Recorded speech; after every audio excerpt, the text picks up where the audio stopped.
하나님의 부르심, 착각, 과욕, 역설이라는 제목으로 하나님 말씀 증거하도록 하겠습니다. 오늘 본문은 하나님의 부르심의 장면입니다. 모세를 부르십니다. 하나님께서 부르실 때는 우리도 마찬가지죠. 계획이 있고 대책이 있습니다. 그런데 모세는 본능적으로 이렇게 생각했던 것 같습니다. 나의 능력이 문제다. 그래서 자기의 능력을 잠깐만 체크하고 있습니다. 하나님의 일을 할 때의 성패는 능력 문제가 아니라 믿음 문제입니다. 왜? 능력은 하나님께 다 있기 때문에 그렇습니다. 믿고 신뢰하면 하나님이 일하신다. 그게 핵심입니다. 그럼에도 불구하고 모세는 똑같은 인간이기 때문에 문제 제기를 하죠. 그들이 믿지 않고 듣지 않고 그러면 어떻게 하겠느냐. 그렇게 문제 제기를 합니다. 1절을 다 같이 읽겠습니다. 시작. 모세가 대답하여 이르되 그러나 그들이 나를 믿지 아니하며 내 말을 듣지 아니하고 이르기를 여호와께서 내게 나타나지 아니하셨다 하리이다. 여기서 그들이 누굽니까? 두 종류인 것 같아요. 바로 왕일 수도 있고 또 한 가지는 이스라엘 백성일 수도 있다라는 것입니다. 그러니까 나 빼고 세상 사람들이죠. 나는 하나님 믿겠는데 나 빼고 세상 사람들이 어떻게 하나님 보냈다는 걸 믿겠습니까? 이런 문제 제기를 한다라는 것입니다. 그래서 오늘 내용은 우리도 똑같은 내용이에요. 하나님이 부르셨다라고 하는 것을 우리가 어떻게 세상 사람들에게 알리고 어떻게 일해야 될 것인가, 여기에 힌트를 주고 있습니다. 세 가지 내용인데, 첫 번째 잠깐 착각을 한다는 거고, 두 번째는 오버하면서 과욕을 한다는 거고, 세 번째는 오히려 또 약한 게 더 잘 되는 역설이 있다라는 것입니다. 그래서 부르심에 대한 힌트 세 가지를 살펴보도록 하겠습니다. 첫 번째는 사람의 문제가 아니라 나의 문제라는 것입니다. 바로 이야기 아니고 백성 이야기도 아니고 바로 모세 이야기입니다. 네가 문제야. 네가 하나님과 동행하고 하나님의 능력으로 무장되어 있으면은 문제 없어. 그렇게 접근하고 있다는 것입니다. 그러니까 우리가 하나님의 부르심에 순종하고 나아갈 때 환경 문제 아닙니다. 다른 사람의 문제가 아니라 내 문제라는 거예요. 내가 하나님과 동행하면 끝나는 거다. 그 얘기입니다. 두 가지 기적을 보여주고 있죠. 하나는 지팡이 던졌더니 뱀 되는 거. 또 하나는 뭐 손을 품에 넣었더니 나병 됐다가 다시 넣으니까 낫는 거. 두 가지 사건입니다. 첫 번째는 이거죠. 하나님께서 묻습니다. 너 있는 게 뭐냐? 그랬더니 2절 보니까 손에 있는 것이 무엇이냐? 지팡이입니다. 땅에 던지라. 그랬더니 뱀이 돼버립니다. 놀라가지고 피해요. 꼬리를 잡으라. 이렇게 얘기합니다. 말이 안 되죠. 우리 뱀 잘 모르지만 상식이지 않습니까? 뱀을 잡으려고 그러면 머리를 잡아야죠. 머리 잡아도 물리지. 머리 밑에 뭐라 그래요? 걔는 이게 통짜기 때문에 목이 없는데 하여튼 목 같은 데 있잖아요. 그죠? 입 벌리는데 바로 밑에를 딱 잡아야 되는 거 아닙니까? 뱀꾼들 그렇게 하잖아요. 꼬리를 잡으면 물리죠. 근데 하나님께서 상식이 없어. 꼬리를 잡으래. 근데 순종했죠. 꼬리를 잡았더니 다시 지팡이가 되더라. 2절부터 4절까지 말씀입니다. 무슨 뜻이에요?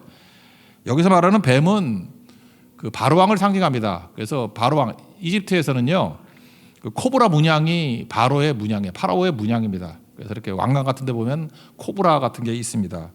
그러니까 뭐예요? 바로를 극복한다, 뭐 그런 뜻이겠죠. 그러니까 평범한 지팡이로도 바로는 이길 수 있다, 뭐 이런 확신을 준 거라고 생각을 합니다. 두 번째는 손을 품에 넣으라 그랬죠. 넣었더니 나병에 걸렸습니다. 그리고 다시 넣었더니 본래의 살로 돌아왔더라. 6절 7절 말씀인데, 이거는 바로도 바로지만 이스라엘 백성들에게도 주는 메시지라고 생각을 합니다. 이스라엘 백성들이 제일 무서워하는 병이 나병이죠. 뭐 신약 성경에 엄청 많이 나오잖아요. 그리고 레위기나 이런 데 보면은 이스라엘 백성들이 나병이 많았던 것 같아요. 피부병. 그래가지고 뭐 분리하고 돌로 쳐 죽고 뭐 여러 어렵지 않습니까? 그래 가장 어려운 병, 천형이라고 말하면 나병이에요. 근데 나병에 걸렸다라는 것입니다. 자기 손이 기적의 손이 될 줄 알았는데 병든 손이 돼버렸다는 거예요. 근데 품에 넣었더니 또 다시 낫죠. 이게 무슨 뜻이겠습니까? 손 그러면 이게 능동적으로 내가 뭘 일한다 그런 거죠. 내 손으로 내가 했어. 자수성가 그러잖아요. 자기 손으로 가문을 이루었다. 성공했다. 그러니까 손은 내 능력과 내 노력을 상징합니다.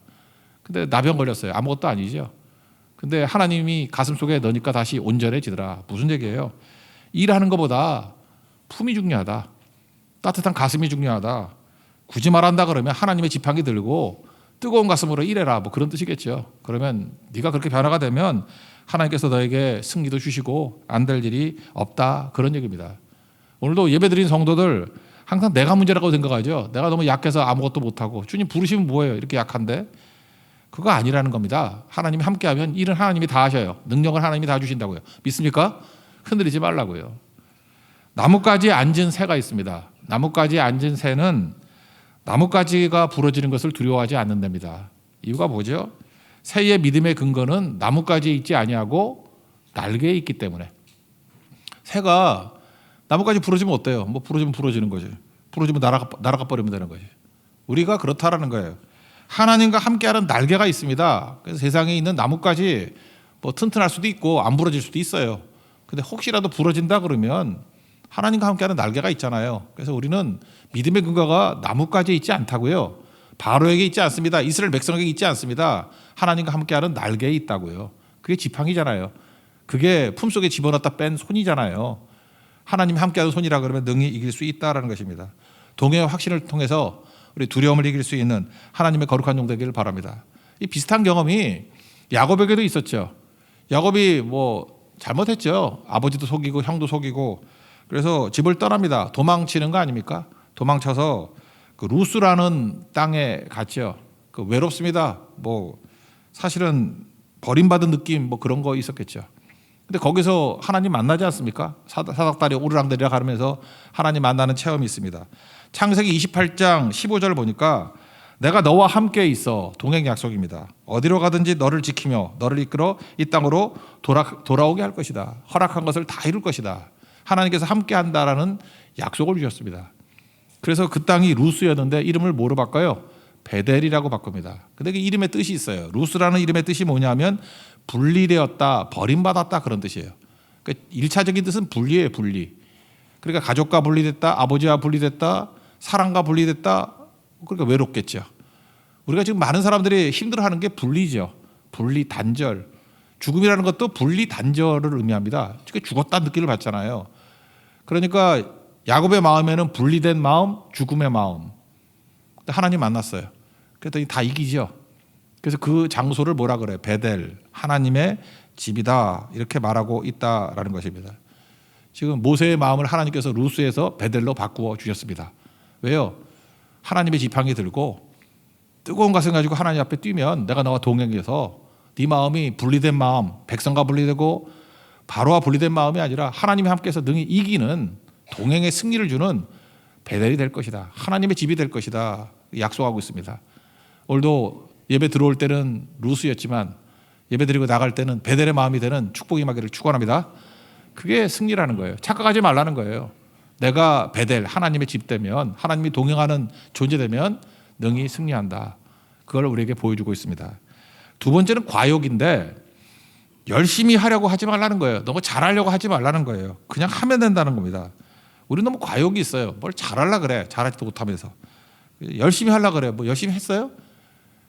맨날 뒤에만 앉고 뭐 그러잖아요. 그죠?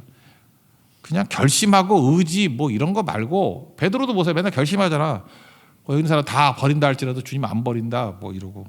의지 대단하지 않습니까? 못하잖아요. 중요한 거 뭐예요? 거기 여자들 뭐 성경에 되게 무시하지만 뭐 결심 의지 이런 거 없잖아요. 그냥 하잖아요. 그냥. 뭐 마리아가 뭐 결심하고 향유를 깨서 부었나? 그냥 부었지.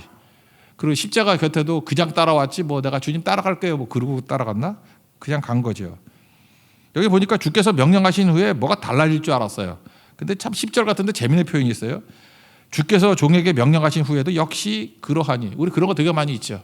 뭐 죽어라 기도하고 뭐 철하기도 하고 뭐 헌신하고 선교 갔다 왔더니 뭐 달라져야 될 것 같은데 역시 그러하니 뭐 이런 느낌이 있지 않습니까? 그 무슨 얘기예요? 뭐 잘하고 열심히 하려고 그러지 말고 그냥 하라는 거예요. 그냥 이전과 이후 입이 뻣뻣하면 돌아와도 입 뻣뻣하고 가기 전에 허리가 아팠으면 돌아와도 허리 아플 가능성이 더 커요. 운동 안 해 그렇지. 10절 한번 읽겠습니다. 시작. 모세가 여호와께 아뢰되 오 주여 나는 본래 말을 잘하지 못하는 자니이다. 주께서 주의 종에게 명령하신 후에도 역시 그러하니 나는 입이 뻣뻣하고 혀가 둔한 자니이다. 왜 못합니까? 우리가 일을. 잘하려고 하니까 안 되는 거죠. 이게 과욕이죠. 과욕. 우리 너무 완벽주의에 사로잡힌 것 같아요. 그냥 하는 겁니다. 마태복음 21장 28절에서 31절까지 보면은 아버지에게 두 아들이 있었어요. 예수님이 하시는 비유예요.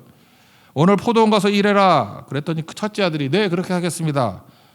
참 또 싹싹하죠 얘가. 그죠? 일해라. 그랬더니 예 하겠습니다. 그러고 안 갔어요. 둘째 아들은 이게 삐딱이에요. 그죠? 항상 둘째가 문제야. 싫어. 가기 싫어. 생각해 보니까 아유 내가 이거 불효자네. 뉘우쳐서 갔습니다. 예수님 묻잖아요. 누가 아버지 뜻대로 행했냐? 누구예요? 한 사람이에요. 간 사람, 일한 사람. 그 둘째 아들이죠. 맨날 말만 잘해. 뭐 성교 가자 그러면 예 가야죠. 뭐 목숨 바쳐야죠. 그리고 가보면 없어. 그러면서 혼자 씩 웃고 있죠. 고순간만 모면하면 돼. 그죠? 사람은 말만 잘하면 돼. 그걸 뭐라 그러죠? 아주 큰 미꾸라지지. 미꾸 엑스라지지 그건 완전히. 그죠? 엄청나게 크래요. 그죠? 이리 빠지고 저리 빠지고 그게 문제가 되는 거죠. 세상 많은 일들은요. 열심 필요 없습니다. 사실은 뭐 잘하는 것도 필요 없고 하느냐 안 하느냐의 문제예요. 그냥 하면 되는 거예요. 여러분 잘 보면 하는 사람이 승리하는 거지 뭐 열심히 뭐 잘하고 그 별 관계 없어요. 대부분이 안 한다니까요. 기도도 보세요. 기도가 중요하다 그러잖아요. 뭐 결심하고 뭐 맨날 기도 책 들고 다니고 뭐 이런다고 되는지 알아요? 뭐 기도의 능력 샀다고 뭐 기도하나? 그거 아니거든요. 기도해야죠. 기도. 그냥 철야기도 나오고 새벽기도 나오고 그런 사람이 되는 거예요. 어떤 사람 그러죠. 뭐 이렇게 뭐 졸다가 올 걸 뭐하러 교회 가느냐. 교회 와서 조는 사람이 달라요. 어떤 사람 그래. 뭐 교회 마당만 밟고 갑니다. 교회 마당만 밟고 간다고 말하니까 왔던 사람이나 그런 소리 하지 오지도 않은 사람은 그렇게 못 만지도 몰라. 못 알아듣잖아. 교회 마당만 밟고 갔습니다. 모르잖아 그거. 그래 와서 한 사람이 아는 거죠. 예배도 마찬가지죠. 그냥 예배 드리는 사람이 최고예요. 뭐 마음은 간절해 보이고 눈물이 글썽글썽 하는데 내 할 일, 내 이익 먼저 챙겨버리고 안 하면 아무것도 아닌 거죠. 성교도 마찬가지죠. 가야죠가 뭐 중요해요. 현장에 가서 있어야 되는 거죠. 그러니까 오늘 본문 말씀이 이거예요. 하나님의 부르심이 있느냐? 너 과욕하지 말고 뭐 준비하고 난 다음에 뭐 철저하고 난 다음에 아니라는 거예요. 내 모습 이대로 그냥 보잘것없고 부족하고 연약하더라도 그냥 하면 된다라는 것입니다. 준비해서 하겠다고요? 여러분 무슨 준비를 합니까? 100년을 준비해봐. 준비가 되나? D.L. 무디가 속 시원한 소리 한번 했어요. 어떤 아줌마가 요즘 아줌마라고 하면 칼 맞지. 예. 어떤 여자분이 이제 봉사 좀 해라. 그랬더니 여자분이 모세가 똑같은 얘기. 제가 말을 못해서요. 그랬더니 무디가 이렇게 얘기했어요. 수다 떠는 제주면 여러 명 구해라고도 낫겠다. 그렇잖아요. 전화 1시간 하면서 왜 전도는 10분도 못해? 그런 거죠. 그러니까 똑같은 거예요. 이미 다 주어졌습니다. 지팡이 갖고 하는 거예요. 뭐 새로운 능력. 하나님께서 우리에게 뭐 미사일 주는 거 아니라고. 지팡이인데 헌신하면 하나님의 지팡이가 되는 거다. 문도 그렇죠. 우리는 그래요. 열리면 간다 그런데 가면 열려요. 자동문하고 똑같다고. 문 열리면 간다. 자동문은 앞에 서야 열리거든. 준비되면 하겠다. 아닙니다. 그냥 가라. 그러면 하나님이 힘 주신다. 그게 맞죠. 요단강이 갈라지고 난 다음에 건너간 게 아니라 그냥 물 흐르르듯 첨벙첨벙 들어가니까 제사장이 강 중앙에 섰을 때 갈라졌다. 그렇게 얘기를 합니다. 그러니까 그냥 하십시오. 그게 중요하다. 11절과 12절 읽겠습니다. 시작. 여호와께서 그에게 이르시되 누가 사람의 입을 지었느냐 누가 말 못하는 자나 못 듣는 자나 눈 밝은 자라 맹인이 되게 하였느냐 나 여호와가 아니냐 이제 가라 내가 내 입과 함께 있어서 할 말을 가르치리라. 가면은 내 입과 함께 할 것이고 할 말을 가르칠 것이다. 그냥 하라 그런 뜻이에요. 과욕 부리지 말고 하나님께서 하라는 일들에 대해서 즉각적인 순종과 그냥 할 수 있는 그런 겸손함이 있는 우리 하나님의 종 되기를 바랍니다. 그 다음 세 번째는 역설인데 약하고 부족한데 어떻게 합니까? 그러는데 잘 보면 약한 사람에게 동역자가 많아요.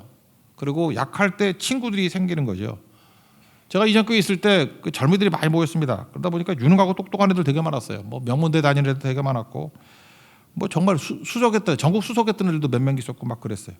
한동안에 뭐 교인의 한 3분의 2가 다 뭐 최고의 대학 나오고 막 그랬다고. 그러다 보니까 이제 똑똑한 애들의 특징이 뭔지 알아요? 일반 사람이 할 수 있는 2배 내지 3배 정도의 일을 시키면은 밤새 가지고 그걸 해내. 그거 혼자 못 하거든요. 한 2-3명이 할 일을 하여튼 맡기면 해내. 잠깐만 해내니까 본인은 골병 들고 성장은 없어요. 지치기만 하고. 그래서 그 다음에 깨달았어요. 아, 이놈은 이거 2-3배 일을 시키면 그냥 죽어라 혼자 하는구나. 한 30배 되는 일을 시켜요. 40배 되는 일. 혼자 못하는 일. 감당 못할 큰 일. 그랬더니 2가지 현상이 벌어지더라고. 첫째, 기도해요. 기도 안 해요. 기도 안 하고 노력만 하는 애가 이제 기도해요. 자기 힘으로 안 되니까. 기도를 배우고 또 하나는 동역자를 구합니다. 혼자 못하니까. 그래서 팀으로 일을 하더라고. 되게 중요한 거죠. 여러분도 그래요. 맨날 그 잔챙이 같은 일만 하니까 혼자 죽어라 노력하고 되지도 않고 그러지. 감당 못할 일 해야 돼요. 하나님 아니면 안 될 일. 그런 일 하면은 반드시 기도합니다. 그리고 혼자 못 하거든요. 반드시 동역자들 함께 일하게 되는 그런 팀 목회 그런 거 하게 돼 있다라는 것입니다. 여러분 한번 곰곰이 생각해 봐요. 여러분이 할 수 있는 일 그러면 기도 안 하거든요. 요즘에 성도들이 기도 안 하는 이유가 뭘까요? 옛날에는요 생각지도 못했던 거 갖고 기도했습니다. 뭐 갖고 기도했느냐 하면은 제 지금도 사촌 누이들 생각나요. 그 맨날 우리 집 와가지고 울고 그랬어. 등록금 없다고. 대학 등록금도 아니에요. 그 뭐 중고등학교 등록금. 뭐 얼마 되지도 않는 것 같은데 지금 생각에. 근데 그렇게 가난했다고. 그래서 한번 등록금 내면 기쁘고 그럴 때였어요. 지금 청소년들 뭐 등록금 때문에 뭐 기도하는 사람이 있나? 거의 없죠. 뭐 없으면 뭐 나라에서 대주고 그러지 않나? 그러니까 그것도 기도가 됐다고요. 병 들면 지금 병원부터 가잖아요. 뭐 의료 서비스 너무 좋아가지고 뭐 웬만큼 다 고쳐주잖아. 옛날에 병원도 잘 못 갔어요. 그래서 맨날 엄마가 할 수 있는 일이 뭐예요? 뭐 엄마 손은 약손 그러고 맨날 만져주고 기도하고. 그러다가 엄마가 기도에 불 붙어가지고 애는 병 더 나고 엄마는 붓고 막 그런 일 되게 많았다고. 그죠? 이게 다 기도했다고. 고립무원 아무도 도와줄 데가 없었어요. 정보도 없어가지고 뭐 간단한 지식도 알지 못했다고. 그러니까 그냥 기도밖에 없는 거죠. 또 하나님이 사람 붙여주기도 하고 길이 열리기도 하고. 그러니까 할 수 있는 일이 없으니까 다 기도했다고. 근데 지금은 기도 안 하죠. 네이버 검색하죠. 챗 GPT 묻죠. 우리는 기도를 안 해 지금. 계속 묻기만 해. 어떻게 할까요? 어떻게 할까요? 그러니까 망하는 거지. 그러니까 지금 이 시대에 어떻게 우리가 살아야 되냐? 하나님이 아니면 안 될 일을 해야 됩니다. 여러분 그런 게 뭐가 있을까요? 지금 청소년과 청년들 대학이나 학교 가면 믿는 사람이 3%밖에 안 된대요. 그러니까 다시 성교지가 돼버렸다고. 다시 그들이 살아나는 거 이거 하나님이 하신 거겠죠. 이 시대에. 그런 걸 놓고 기도해야 되겠죠. 뭐 철야기도 새벽기도 자꾸만 잠만 자잖아 지금. 뭐 옛날에는 핑계가 좋았는데 그 코로나 바이러스 때문에 못 온다 그러다가 이제 뭐 그것도 아닌데도 안 오잖아. 그렇잖아요. 그럴 때 바닥까지 앉아가지고 기도하고 그죠? 사람이 기도의 사람으로 인산이를 이루고 그럼 그건 하나님이 하신 거겠죠. 그런 거. 선교도 마찬가지죠. 대만 선교. 대만에도 되게 힘들어요. 우리 한국 교회보다 더 힘든 것 같아. 막 성도들이 흩어져 있고 120명 모이던 교회가 20명 돼버리고 낙심한 교회 또 그 와중에 또 리더십 갖고 다툼이 있는 교회들 또 너무 오지 이런 데 가서 거기서 부흥이 있다 그러면 그 하나님이 하신 거겠죠. 그런 걸 경험하라고요. 고성도 마찬가지예요. 고성 가면 맨날 할머니 할아버지 전도한다고 생각하는데 고성 지난번에 가보셨죠? 청년과 청소년들이 모여요. 거기서 예배 드리고 변화가 되고 그런 일들이 있다고. 그럼 두 개 다 해야죠. 분명히 하나님이 하신 일이겠죠. 추수할 일꾼이 없습니다. 보내주십시오. 주님 보내주신다 그랬잖아요.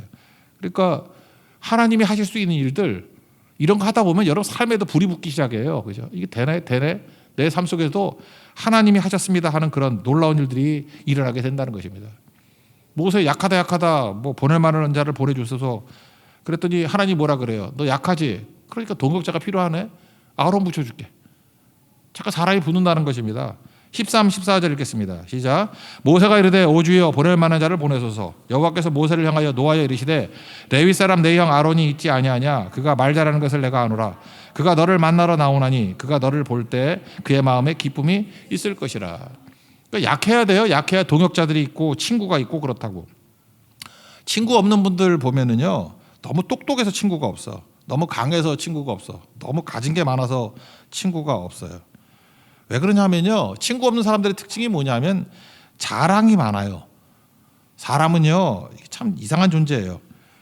잠깐 누가 자랑하면 스트레스를 받아. 스트레스를 받으면 암 걸리고 빨리 죽어. 그래서 플라톤이 이런 얘기를 했어요. 인간은 다른 사람이 나보다 더 가진 것 때문에 상처 입는 유일한 존재라고. 그러니까 나한테 뭐 해코지한 것도 없어. 근데 딱 보니까 나보다 더 가졌어. 그럼 막 스트레스 받고 상처 받아. 인간은 그래요.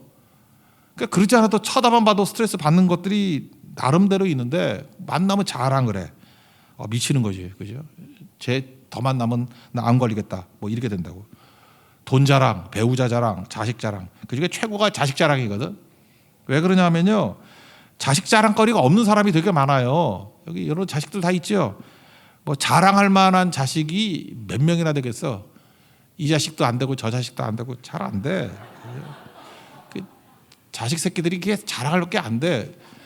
공부 잘하는 애 몇 명 없어요. 그 공부 잘하는 애. 그러니까 말 안 하면 다 못하는 애들이야. 그냥 다 말을 안 해. 말을 안 하고 자식들 생각하면 눈물 나고 그러지. 서글프고 저 어찌 사나. 되게 유전이거든요. 다 자기 닮아서 못하고 하는 건데. 그런데 어떤 사람 만났더니 잠깐만 자랑을 해. 뭐 자식 자랑하고 그래. 마음에 소금 뿌리는 거지. 그러니까 열받는 거죠. 그래서 하여튼 자랑하지 말아요. 자랑하면 빼앗기든지 희스기야 같이. 자랑하면 외로워하죠. 아무도 없어. 그때 자랑한다 그러면 갈라디아 6장 14절 같이 그리스도 십자가 자랑하고 예수 자랑하고 그 자랑하고 그래야죠. 그 옛날에 뭐 그런 거 있었잖아요. 뭐 조지 워싱턴 얘기. 뭐 정직했다며 뭐 아버지가 생일이라고 도끼를 하나 선물해 줬더니 아버지가 아끼던 나무를 이렇게 뱄대. 그때 아버지가 화가 나가지고 어떤 놈이 뱄어? 그랬더니 아버지 저요 뭐 그랬다 정직했다 그런 거 아니에요? 근데 어떤 사람이 대답을 했대. 왜 아버지가 용서했냐? 그랬더니 워싱턴의 손에 도끼가 들려 있어서. 나 그 얘기를 듣고 너무 통쾌했어. 그죠?